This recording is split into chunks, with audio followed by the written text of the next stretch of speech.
সুন্দরবন নদীর ধারে টুনি ও তার ছেলে গুড্ডু বসবাস করে। গুড্ডু বলে নিজের মাকে, মাম্মা মাম্মা সবাই ফুচকা খেতে যাচ্ছে, চলো না আমরাও ফুচকা খেতে যাই। গুড্ডু বেটা তুমি ফুচকা খাবে, চলো আমরা দুজনেই যাই ফুচকা খেতে।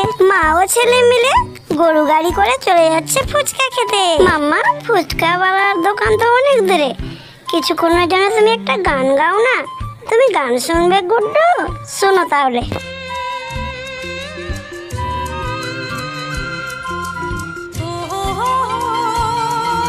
বাবা গুড্ডু ফুচকা দোকান তো এসে গেছে, চলো আমরা মা ছেলে মিলে ফুচকা খাই।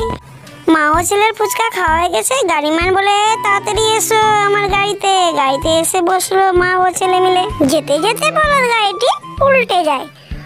ওই সময় লোকজন এসে হসপিটালে ভর্তি করলো দুজনকেই।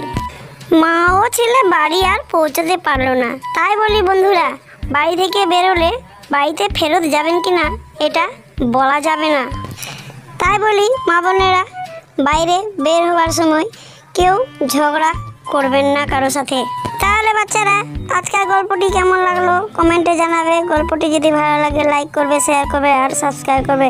দেখা হচ্ছে পরের গল্পের সাথে।